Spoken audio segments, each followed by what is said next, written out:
Assalamualaikum warahmatullahi wabarakatuh. Innal hamdalillah nahmaduhu wa nasta'inuhu wa nastaghfiruh wa natubu ilayh wa na'udzu billahi min shururi anfusina wa sayyiati a'malina may yahdihillahu fala mudilla lahu wa may yudlil fala hadiya lahu. Asyhadu an la ilaha illallah wahdahu la syarika lah wa asyhadu anna Muhammadan abduhu wa rasuluh la nabiyya wa la rasula ba'dah. Qala Allah ta'ala ya ayyuhalladzina amanu taqullaha haqqa tuqatih wa la tamutunna illa wa antum muslimun. Ma'asyiral muslimin rahimani wa rahmakumullah. Kembali kita bersyukur pada Allah Subhanahu wa taala atas limpahan nikmat dan karunia-Nya. Salawat dan salam semoga selalu terlimpahkan kepada qudwah kita Nabi Muhammad sallallahu alaihi wasallam. Ma'asyiral muslimin rahimani wa rahmakumullah, masih membahas terkait tentang masalah neraka. Terakhir terkait tentang dosa terbesar para penghuni neraka yang mereka kekal di dalamnya. Maka kita lanjutkan sedikit pembahasan terkait ashkhas bi'ayanihim finnar, individu-individu yang mereka itu dinas di dalam neraka.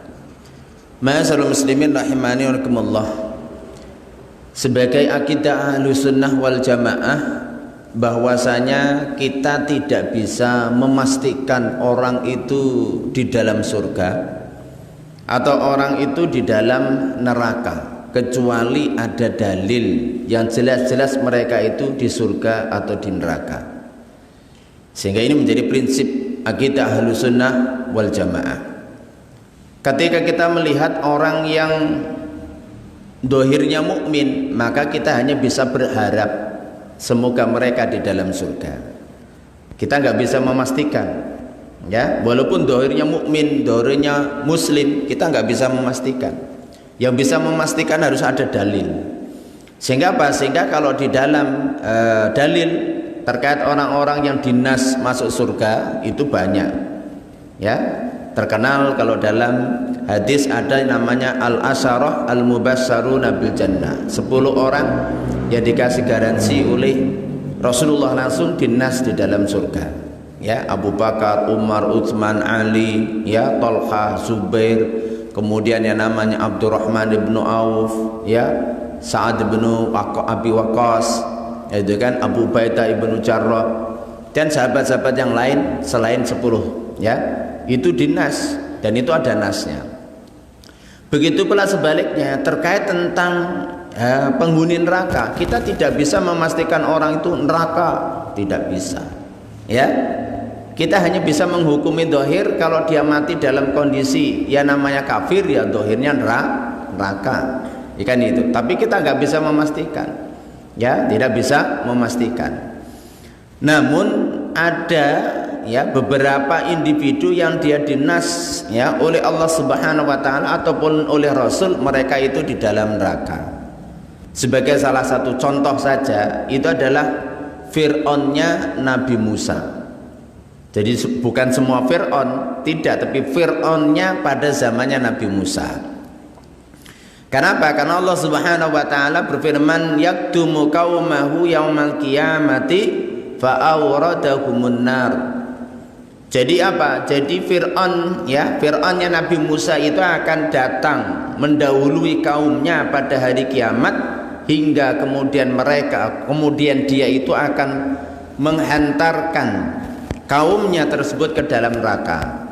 Kenapa? Karena setiap orang itu, kemarin sudah kita bahas, setiap orang yang menyembah dari selain Allah setelah prosesi dihisab, mereka akan dipimpin oleh Tuhannya masing-masing, ya, masuk ke dalam neraka. Maka Fir'aun datang duluan masuk neraka, diikuti oleh para penyembahnya, kan begitu.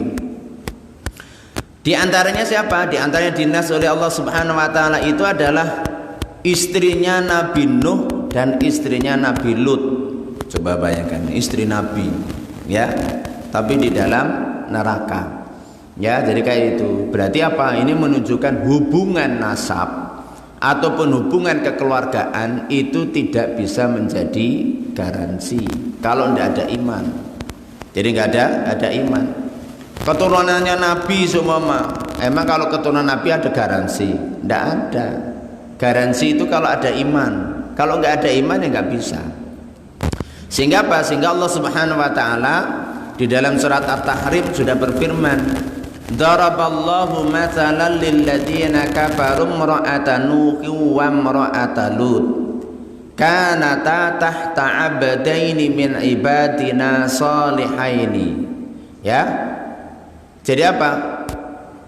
Kalau Allah Subhanahu wa taala itu berfirman, Allah telah membuat sebuah perumpamaan bagi orang-orang kafir, ya, bagi orang-orang kafir. Itu apa? Istrinya Nabi Nuh dan istrinya ya Nabi Lut. Nah, ini istrinya Nabi semuanya. Keduanya itu di bawah ya, di bawah apa? Istilahnya kepemimpinan dua hamba kami ya, dari hamba-hamba yang soleh. Yang nama Nabi kan itu. Fakhanatahuma, namun keduanya itu mengkhianati dari dua hamba kami yang soleh tersebut. Falam yughniya anhuma minallahi syai'a, dan keduanya Nabi Nuh dan Nabi Lut tidak bisa memberikan manfaat sedikit pun kepada mereka berdua. Ya, tidak ada yang bisa menolong. Wa qila tadkhulan nara ma'ad-dakhilin, dan dikatakan kepada mereka berdua, ya istrinya Nabi Nuh dan Nabi Lut, itu adalah apa? Apa? Masuklah kalian berdua ke dalam neraka bersama orang-orang yang masuk di dalam neraka. Ini menjadi sebuah pelajaran bagi kita, bahwasanya tidak ada garansi ya istrinya Nabi mesti selamat, ya enggak. Kalau nggak mengimani ajarannya Nabi tersebut ya nggak selamat, apalagi cuma istrinya ustadz gitu ya, apalah lebih nggak ada garansi lagi gitu ya. Oh, ini Nabi yang dikasih mukjizat aja nggak ada garansi, apalagi cuma istrinya ustadz. Ya, kalau istrinya ustadz aja nggak ada garansi, apalagi istrinya yang bukan ustadz, kan gitu. Ya, lebih nggak ada garansi lagi. Nah, ini menjadi kewaspadaan bagi kita semuanya. Sehingga apa? Sehingga kita harus waspada. Kemudian apa? Di antaranya dinas oleh Allah itu adalah Abu Lahab dan istrinya. Nah, jadi Abu Lahab dan istrinya. Sehingga turun namanya surat Al-Lahab itu kan, Tabbat yada abi lahabi wa tab ma aghna anhu maluhu wa ma kasab sayasla naran data lahab wa imra'atuhu hammalatal hatab fi jidha hablum mim masad. Jadi apa? Celakalah kedua tangan Abu Lahab dan sangat-sangat celaka. Ma'agna anhu maluhu wa makasab, tidak bermanfaat hartanya Abu Lahab dan apa yang ia usahakan. Ya, saya sela naron, ya, dia akan masuk neraka data lahab yang memiliki kobaran-kobaran api. Wa mar'atuhu hammalatal hatab, dan istrinya itu akan membawa, yaitu adalah apa? Kayu ranting-ranting, fi jidha hablum mim masad, yang mana di lehernya itu ada tali dari ijuk, kan begitu. Kenapa? Karena dulu istrinya Abu Lahab ini dia selalu membawa ranting-ranting berduri yang dia itu dijejer ya di jalannya rumahnya Nabi Muhammad sampai ke Ka'bah, yang biasa dilewati Nabi Muhammad dikasih duri-duri. Kalau Muhammad itu malam-malam mau sholat tahajud ya di Ka'bah itu biar kena duri, ya kan itu. Itu coba bayangkan, itu kerjaannya istrinya Abu Lahab. Padahal Abu Lahab itu pamannya Nabi, ya, jadi pamannya Nabi, ya. Berarti kan ya namanya istri kan ya ibaratnya apa? Masih budenya Nabi Muhammad gitu. Tapi ternyata masya Allah, jadi suami istri benar-benar klop gitu ya, ya. Jadi masuk neraka pun bareng, gitu kan? Nah, ini adalah apa? Ini Abu Lahab dan Abu Lahab dan istrinya. Adapun kalau di antara contoh di dalam hadis yang dinas ya mereka itu dalam neraka, itu ada dalam sebuah hadis, itu adalah Amr ibnu Amir al-Khuzai dari Bani Khuza'ah. Siapa dia itu? Dialah orang yang pertama kali membawa patung ke Jazirah Arab. Itu Amr ibnu Amir al-Khuzai. Jadi orang Arab itu dulu nggak nyembah patung. Jadi nggak nyembah patung. Karena apa? Karena jelas Jazirah Arab itu dulu kan medan dakwahnya Nabi Ismail, ya kan, Nabi Ismail tidak menyembah patung, enggak. Agamanya itu agamanya Nabi Ibrahim, kan begitu. Ya, pertama kali yang mengadakan penyembahan patung itu adalah Amr ibnu Amir al-Khuzai. Bagaimana kisahnya? Amr ibnu Amir ya al-Khuzai tersebut, dia seorang tokoh, ya tokoh Arab. Dia itu sering yang namanya ke Mesir, dia sering ke Sam. Dia itu melewati yang namanya daerah pesisir Laut Merah. Di situ dia menjumpai kayak seperti kaumnya Nabi Musa dulu, ya kan itu. Dia menjumpai orang pesisir situ tuh nyembah patung, ya kan itu, nyembah patung. Sedangkan orang-orang Arab itu sudah lama, ya mereka itu tidak, kan dari mulai Nabi Ismail kan nggak ada nabi lagi yang diutus ke Arab, ya kan begitu, ya. Jadi nggak ada nabi lagi setelah Nabi Ismail, kan nggak ada lagi kecuali Nabi Muhammad, kan begitu. Sehingga apa? Sehingga begitu jauhnya mereka itu dari kenabian ya Ismail, sehingga tentu semakin pudar ajaran-ajaran tersebut. Yang masih ada ya haji, tawaf itu masih, tapi udah berubah. Tawafnya orang kafir Quraisy itu kan kalau mereka tawaf itu laki-laki telanjang di waktu siang hari, kalau perempuan telanjang. Jadi tawaf ke Ka'bah itu telanjang bulat, ya. Tapi kalau perempuan di malam hari, kan begitu. Jadi mereka sudah banyak berubah. Mereka sudah mulai kemudian bikin yang namanya sesajen. Bagaimana? Mereka punya unta jantan, kalau sudah ibaratnya ngawini ya unta betina 10 kali, maka unta tersebut itu jadi persembahan berhala. Jadi sudah dibebaskan, dia biarkan liar, tidak ada yang ngambil, ya. Begitu pula unta betina, ya, kemudian sapi jantan, sapi betina, ya, kambing pun kayak begitu. Mereka punya ya ritual-ritual yang demikian itu, ya, untuk penyembahan kepada berhala-berhala mereka, sesajen bahasa kita. Cuma sesajennya kalau kita ya tumpengan, gitu kan itu. Kalau sesajen di sana tumpengan nggak ada beras, ya kan gitu ya. Mereka sesajennya pakai unta, ya, jadi pakai sapi, pakai kambing, ya kayak gitu, ya. Itu adalah mereka lakukan begitu. Jadi pertama kali yang membawa berhala ke Masjidil Haram dan ke orang-orang Arab itu siapa? Ya Amr ibnu Amir al-Khuzai. Ketika dia itu sering berdagang ke Mesir, berdagang ke Sam, dia menjumpai masyarakat itu kok nyembah berhala. Dilihat itu asik, kelihatannya ini lebih masuk akal lah daripada orang Arab, ya, nyembah yang nggak ada. Ini kan nyembah jelas ada, ini kan gitu, masuk akal. Akhirnya karena dia orang kaya terkenal, dia bikin patung yang paling gede, ya. Akhirnya datang ke masyarakatnya, ini loh ya Tuhanmu, ya, tak bikinkan kamu Tuhan, sembah ini, ya. Yang namanya mereka itu kan kesukuan, ya, karena kesukuan akhirnya ya, kepala sukunya dah itu ya semuanya ikut. Ya, ini adalah itu adalah Amr ibnu Amir al-Khuzai.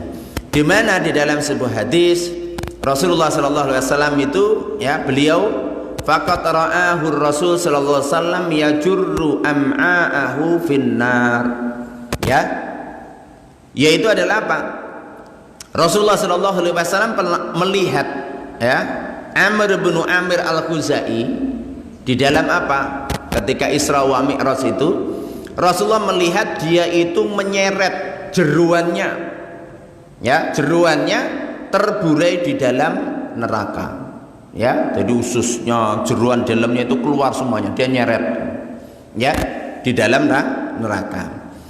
Kemudian di antara contoh yang lain itu adalah pembunuh sahabat Ammar, ya, pembunuh sahabat Ammar dan yang merampas hartanya. Ya, sebagaimana dalam sebuah hadis, Ammar ini kan terbunuh. Dia terbunuhnya itu dibunuh oleh orang-orang Khawarij. Orang-orang Khawarij. Jadi Ammar ini kan salah satu pendukung dari Khalifah Ali. Karena itu waktu terbunuhnya kan waktu Khalifah Ali ini sudah di Irak. Jadi dia sudah memindah ibu kota itu sudah di Irak. Ya, sudah di Irak. Ya, Ammar ini termasuk salah satu istilahnya yang mendukung sahabat Ali. Ya, ketika perang dengan Muawiyah dan itu kan Ammar mendukung sahabat Ali karena beliau melihat bahwasanya istihadnya berlandaskan dari isyarat-isyarat hadis Nabi itu memang istihad Ali yang tepat, ya, jadi yang benar, maka dia dukung. Maka Rasulullah SAW dulu sudah beliau mengatakan kepada Ammar, kapan Rasulullah itu mengatakan? Rasulullah mengatakan kepada Ammar itu adalah ketika Ammar itu mengangkati batu-batu dan pasir ketika bikin parit ketika perang Khandaq. Ya, jadi perang Khandaq. Beliau ngangkati, maka Ammar ini ditepuk pundaknya oleh Rasulullah SAW. Ya, di mana apa? Rasul mengatakan qatilu Ammar wasalibuhu finnar. Ya, yang membunuh Ammar, ya, dan yang merampas hartanya itu di dalam neraka. Itu di dalam neraka. Ya, apa? Maka itu sudah disampaikan oleh Rasulullah SAW. Maka Ammar ketika beliau terbunuh itu dia nggak kaget, bahasanya itu ketika dicegat oleh orang-orang Khawarij yang dia itu sudah berontak sahabat Ali kan gitu. Maka dia tidak kaget, dia melawan semampunya. Karena apa? Saya udah jelas mati, ya. Ibaratnya apa? Saya udah dikatakan oleh Rasulullah, ya. Cuma kan Ammar nggak tahu siapa yang akan membunuh dia kan begitu, ya. Tapi ternyata memang adalah yang membunuh adalah pemberontak, yaitu dari Khawarij. Nah, ini adalah sedikit contoh, ya. Namun kita sebagai pengikut Ahlus Sunnah wal Jamaah, ya, meyakini bahwasanya memang tidak boleh kita memastikan orang itu di surga atau di neraka kecuali adanya dalil. Ma'asyiral muslimin rahimakumullah. Kemudian pembahasan selanjutnya adalah alladzina la yakhluduna finnar, orang-orang yang mereka tidak kekal di dalam neraka. Ma'asyiral muslimin rahimakumullah. Perlu kita jelaskan prinsip dari ahlu sunnah wal jamaah di dalam masalah keyakinan, bahwasanya penghuni neraka itu ada dua. Penghuni neraka yang kekal selamanya di dalam neraka, dan mereka terfokus siapa? Orang musyrik, orang yang mati dalam kesyirikan, orang yang dia itu mati dalam kondisi kafir, dan orang yang mati dalam kondisi munafik. Kan begitu. Mereka adalah apa? Mereka kekal di dalamnya. Namun salah satu prinsip ahlu sunnah wal jamaah juga meyakini bahwasanya ada orang-orang mukmin yang mereka itu akan masuk dalam neraka sementara waktu karena dosa-dosanya. Jadi karena dosa-dosanya. Ya, ini yang menjadi keyakinan ahlu sunnah wal jamaah. Tidak seperti kelompok-kelompok yang tersesat. Kita ambil contoh seperti kelompok Khawarij. Kelompok Khawarij itu adalah dia mengatakan kalau orang mukmin, orang aku mukmin kok dia melakukan dosa besar, itu kafir. Ya, hukum di dunianya dihukumi kafir, di akhirat berarti jelas di dalam neraka. Kok ada orang mukmin korupsi, ya kafir, gitu loh. Maka orang yang mudah mengkafirkan itu Khawarij. Ya, ada orang mukmin melakukan dosa besar, kafir, bukan termasuk syirik, bukan kafir, bukan munafik kan gitu. Itu mereka hukumnya kayak seperti itu. Itu orang Khawarij. Ya, itu adalah Khawarij. Jadi kalau ada orang mukmin kok zina, oh kafir. Ya, itu hukumnya di akhirat ya jelas, karena ketika dunia dihukumi kafir, maka dia akan kekal selamanya di dalam neraka. Ini prinsipnya Khawarij. Ada prinsip orang kelompok yang lain, namanya kelompok Mu'tazilah. Kelompok Mu'tazilah itu berpendapat kalau ada orang mukmin kok dia itu melakukan dosa besar, maka dia bingung, nggak bisa dinamai mukmin, nggak bisa dinamai kafir. Sehingga Mu'tazilah itu punya prinsip namanya al-manzilah bainal manzilataini. satu kedudukan di antara dua kedudukan. Ndak mukmin, ndak kafir. Ya apa namanya? Yus pokoknya nggak mukmin, nggak kafir gitu. Itu Mu'tazilah. Jadi kalau ada orang mukmin melakukan semua korupsi, ya ada Pak, ya nggak mukmin, nggak kafir, gitu. Lah gimana kalau Ahlus Sunnah? Ahlus Sunnah jelas. Ya, jadi orang mukmin semua kok korupsi, ya dia mukmin tapi naqisul iman, kurang imannya, dinamakan fasik. Ya kan gitu. Mukmin tapi fasik. Ya, imannya kurang. Ya, imannya kurang. Itu prinsip Ahlus Sunnah wal Jamaah berlandaskan dengan nas-nas dari ayat Al-Qur'an ataupun hadis. Jadi prinsipnya jelas. Ahlus Sunnah itu prinsipnya itu memang moderat, pertengahan. Jadi baru pertengahan. Lah, Mu'tazilah ketika menghukumi orang mukmin yang melakukan dosa besar di dunia tidak dihukumi mukmin, tidak dihukumi kafir. Ini kebingungan kalau di akhirat, karena mereka dia yakin bahwasanya di akhirat itu cuma ada dua tempat. Kalau nggak di surga ya nggak di neraka, ya kan gitu. Maka apa? Maka disinilah kemudian prinsip yang namanya Mu'tazilah itu, orang mukmin yang dulu melakukan dosa di dunia, dosa besar di dunia, ya maka nanti di akhirat itu ya di dalam neraka kekal selamanya. Itu Mu'tazilah. Sehingga Mu'tazilah itu mengingkari, Mu'tazilah Khawarij itu mengingkari adanya syafaat. Kenapa? Kalau adanya syafaat ya nggak adil dong. Sudah diancam di neraka kok dikasih syafaat. Ya, jadi apa? Karena pakai logika mereka. Apa? Nggak ada syafaat itu. Ini prinsip Mu'tazilah, prinsip Khawarij. Kalau Ahlus Sunnah wal Jamaah enggak. Ya. Jadi ada orang mukmin, muslim yang dia punya iman, mati dalam kondisi iman tapi masih membawa dosa-dosa. Yang dosa-dosanya tidak diampuni oleh Allah, ya, belum diampuni oleh Allah Subhanahu wa taala. Maka karena dosa-dosa tersebut itulah dia akan dimasukkan ke dalam neraka sementara waktu, kan begitu. Yang kemudian bisa diselamatkan karena masih punya iman. Dengan apa penyelamatannya? Dengan syafaat. Dari syafaatnya Nabi, syafaatnya orang soleh, orang yang mati syahid, syafaatnya malaikat, syafaatnya anak, syafaatnya amal-amal soleh mereka, puasa, ya, hafalan Al-Qur'annya. Ini akan menyelamatkan, ya, sampai nanti terakhir adalah syafaatnya Allah Subhanahu wa taala. Kan begitu. Ya, di sini adalah apa? Ini menjadi prinsip dasar dari Ahlus Sunnah wal Jamaah. Ya, prinsip dasar dari Ahlus Sunnah wal Jamaah. Sehingga apa? Sehingga ada memang orang-orang mukmin yang dia itu masuk dalam neraka sementara waktu karena dosa-dosanya, yang itu nanti diselamatkan dengan syafaat. Ma'asyiral muslimin rahimani wa rahimakumullah. Di antara dosa-dosa yang diancam dengan neraka itu banyak sekali. Ya, kalau kita bahas termasuk al-kabair, dosa-dosa besar, nanti kita akan bahas. Ya, kita ambil contoh saja di antara dosa-dosa yang diancam dengan neraka. Di antaranya apa? Al-firaq al-mukhalifah li sunnah, kelompok-kelompok yang menyelisihi sunnah, menyelisihi ajarannya Nabi, sunnahnya Nabi, ya, perilaku Nabi di dalam beragama.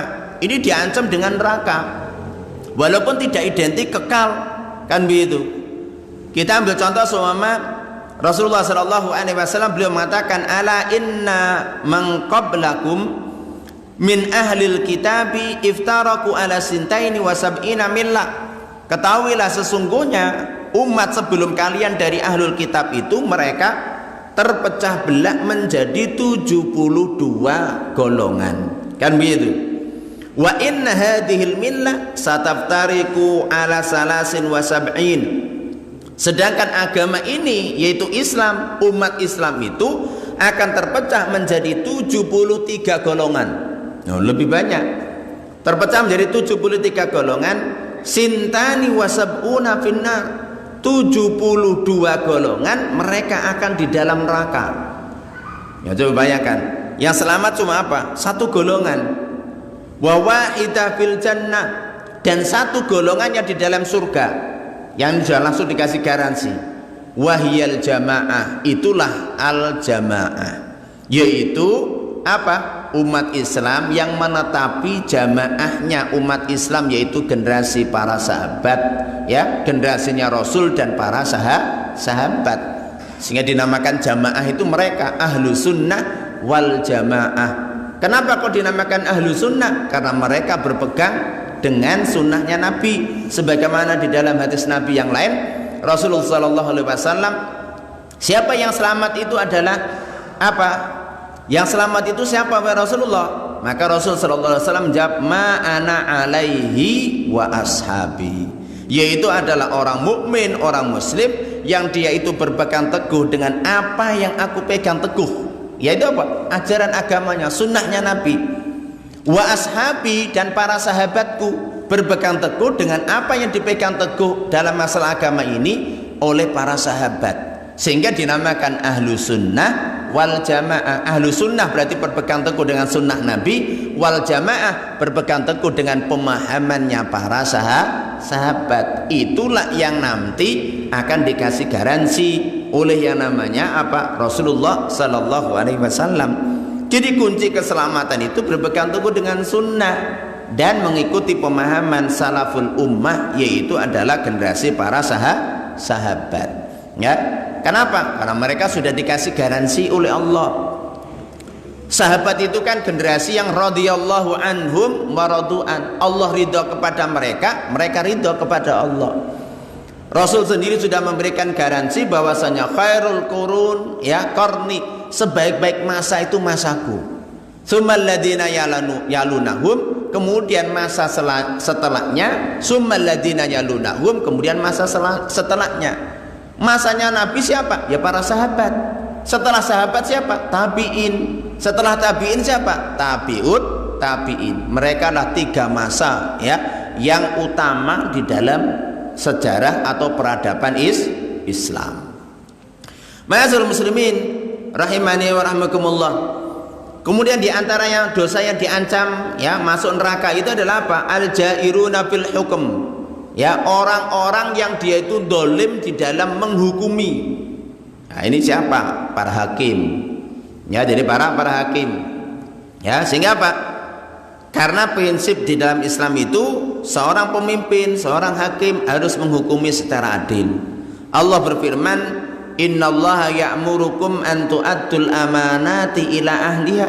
Sesungguhnya Allah itu memerintahkan kalian untuk menunaikan amanat kepada pemiliknya. Ya kan itu.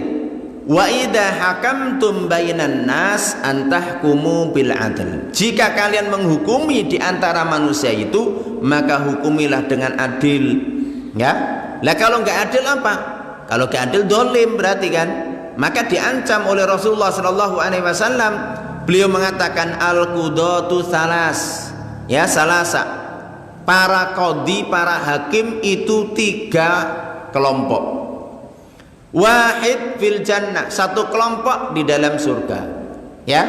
Wasnani finnar, 2/3 di dalam neraka, ya. Coba bayangkan, ya.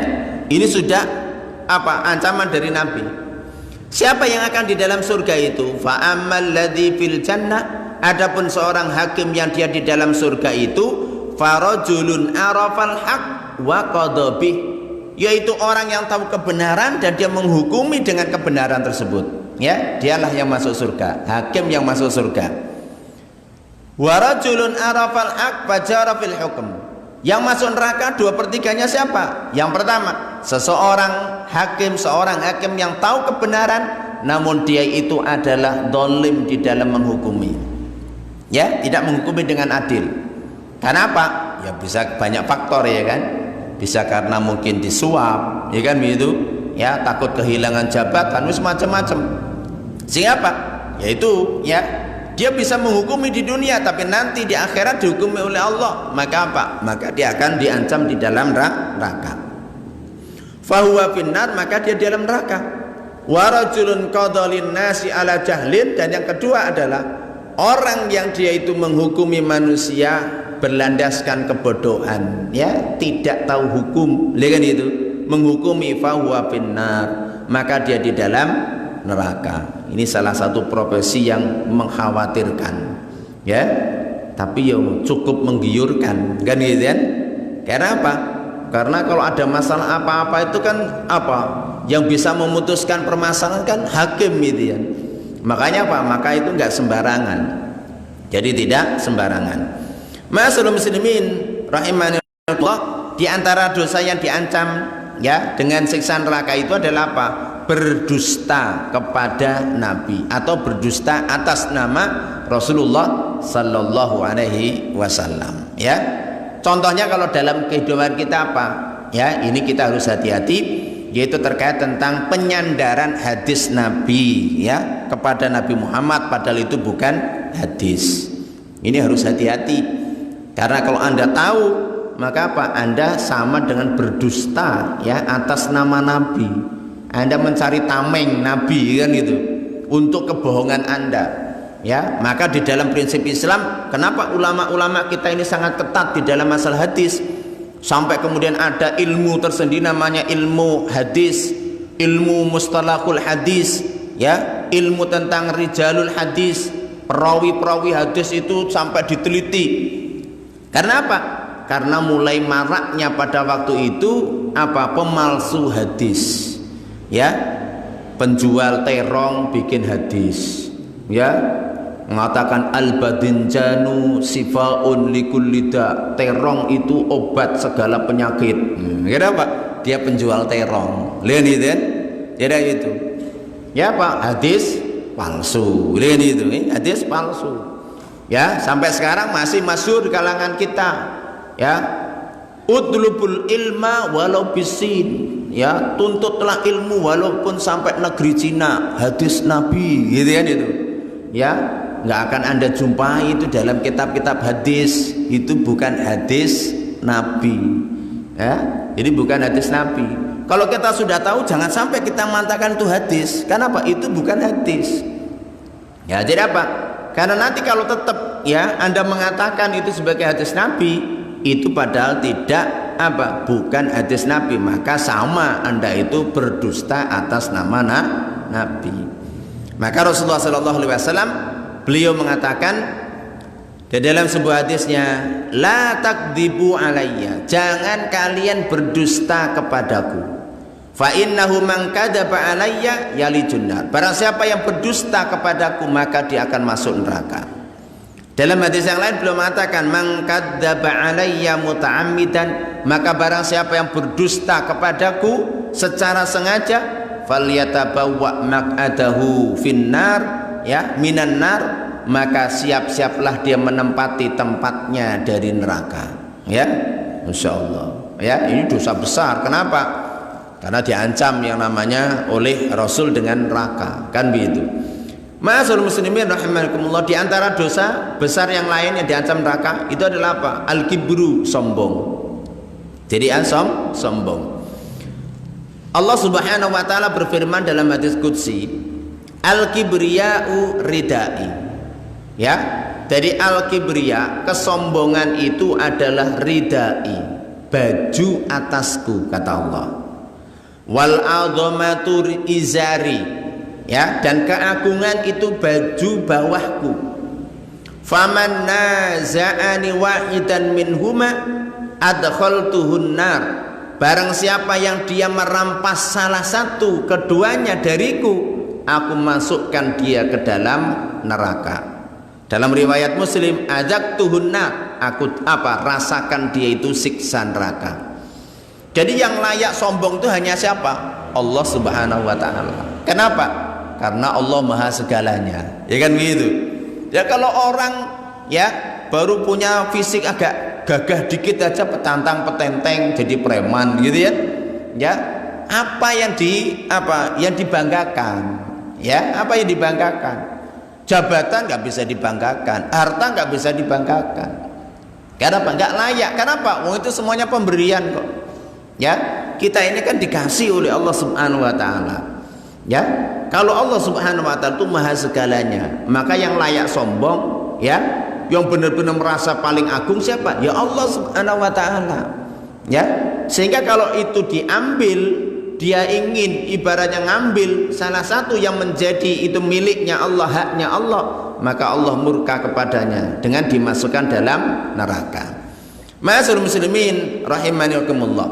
Begitu pula Rasulullah sallallahu alaihi wasallam di dalam sebuah hadis riwayat Muslim, Rasulullah mengatakan la yadkhulul jannata ahadun fi qalbihi mithqalu darratin min kibrin.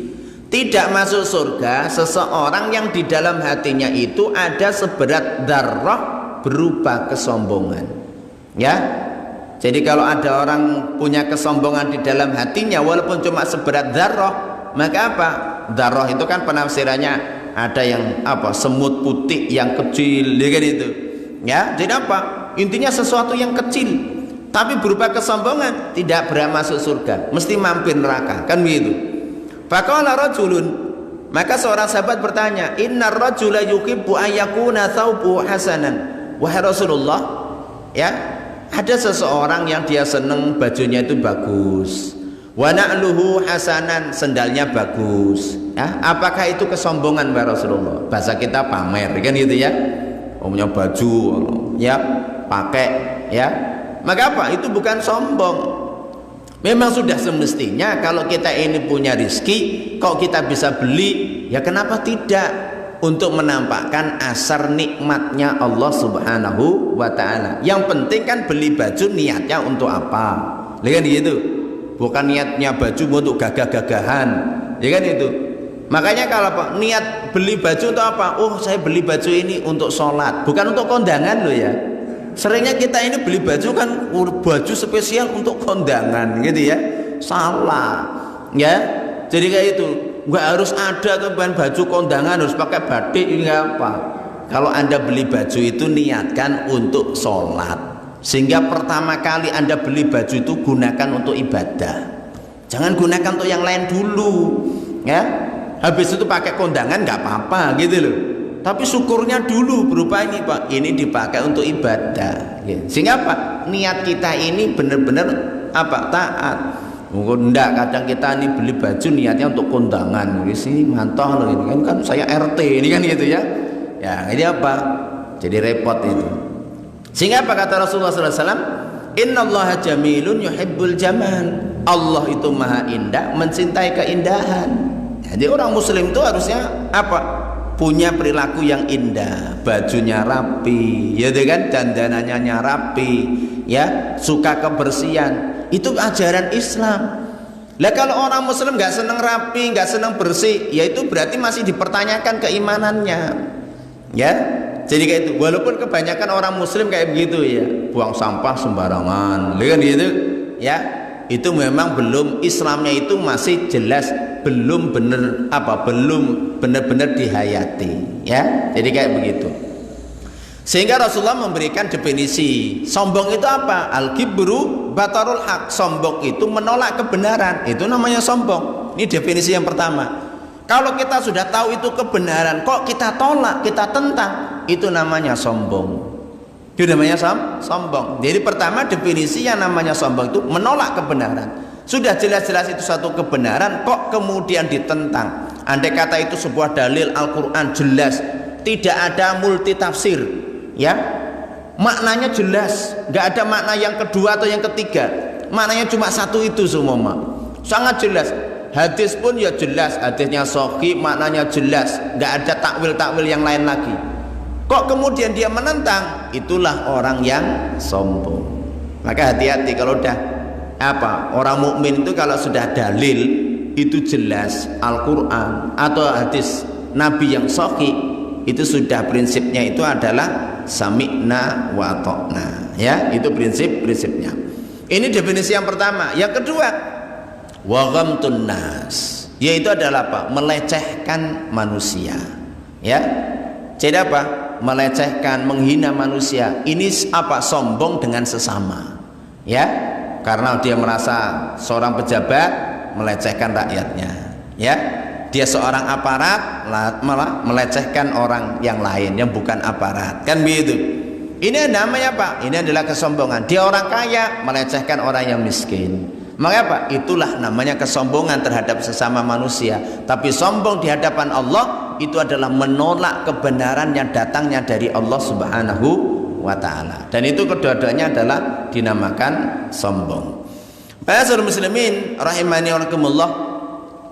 Kemudian diantaranya diancam, ya, dosa yang diancam dengan neraka itu adalah apa? Membunuh jiwa tanpa hak. Jiwa yang dilindungi dalam Islam itu yang pertama jelas Islam, orang muslim. Selebihnya adalah orang non muslim yang dia berhak dilindungi. Karena orang non muslim atau orang kafir yang boleh diperangi itu cuma satu, yaitu orang kafir yang memerangi umat Islam, dengan dinamakan dengan istilah kafir harbi, yaitu kafir yang memerangi umat Islam. Tapi ada kafir namanya kafir dhimmi, orang kafir yang dia sepakat tinggal di negara Islam, dia mau membayar jizyah, ya kan gitu. Maka apa? Dilindungi kebebasannya, dia tetap beragama sesuai dengan agamanya dia, ya. Maka apa? Dia dilindungi oleh negara Islam. Maka apa? Nggak boleh diusik. Orang kafir mu'ahad, orang kafir yang dia itu mengadakan perjanjian dengan umat Islam atau dengan negara Islam, atau orang kafir yaitu mustakmin, orang kafir yang minta suaka politik, ya, perlindungan kepada umat Islam atau negara Islam, itu nggak boleh disentuh, ya. Selagi masih punya persyaratan tersebut maka nggak boleh diutak-atik. Ya, ini adalah apa? Ini harus kita perhatikan.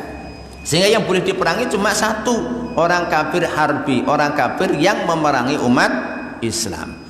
Nah, terkait tentang jiwa muslim, orang muslim itu yang boleh ditegakkan hukuman mati itu disebutkan oleh Rasulullah SAW.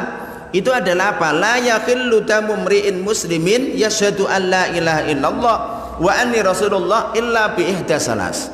Ya, tidak halal darah seorang muslim yang dia sudah berikrar syahadat la ilaha illallah, ya, wa anna Muhammad rasulullah, kecuali karena 3 dosa. Ya, 3 dosa ini hukumannya mati, kan itu ya. Yang pertama, an-nafsu bin nafsi, karena dia itu sudah apa? Jiwa dibalas dengan jiwa. Dia sudah membunuh orang muslim yang lain, maka sengaja, maka hukumannya kisos, hukuman mati. Ya, coba kalau hukuman mati itu diterapkan, ya, aman. Orang mau bunuh itu mikir-mikir. Kenapa? Karena tahu kalau dia terbukti bunuh, ya dia mati juga gitu loh. Sehingga apa? Maka ini luar biasa. Islam itu apa? Menegakkan hukuman itu memang keras, tapi dalam rangka apa? Melindungi semuanya, ya. Kemudian apa? Yang kedua adalah wasaibuz zani, orang yang sudah menikah, ya, berzina, ya. Jadi orang yang sudah menikah dalam pernikahan yang sah kok dia berzina, hukumannya rajam, ya kan gitu. Lu ngapain berzina? Di dalam Islam itu boleh double kok. Lu kan gitu loh. Orang laki-laki kan boleh double sampai 4 kan itu. Lu ngapain zina? Ya. Sehingga kalau dia itu berzina, Islam kan sudah ngasih solusi. Zina nggak boleh, tapi kamu boleh poligami, ya kan begitu. Sehingga apa? Yang sanggup bilang ngapain zina? Ya. Wong kamu nikah 4 sanggup, ya sudah nikah 4. Jangan zina. Kalau kamu zina, maka hukumannya rajam. Jadi hukumannya zina itu kayak gitu. Jadi kalau orang berzina yang sudah pernah menikah dalam pernikahan yang sah, hukumannya adalah rajam, ya. Namanya rajam, itu dilempari batu sekepal-kepal kayak gini sampai mati, ya. Masya Allah, ya. Jadi kalau kayak gini, kalau hukum ini ditegakkan, nggak akan ada orang zina itu mikir-mikir, ya. Yang laris siapa? KUA rame terus, ya. Dia apa? Akhirnya apa? Negara ya punya devisa, kan itu, ya, penghasilan dari apa? Pernikahan, gitu kan, karena banyak nikah, gitu kan. Jadi nggak punya apa? Nggak zina kan itu. Tapi kalau nikah dipersulit, gitu ya, apa yang terjadi? Akhirnya yang laris itu adalah mucikari, kan gitu ya, BTS, ya, pelacur laris, gitu kan, ilegal semuanya, kan begitu, ya. Jadi kayak begitu.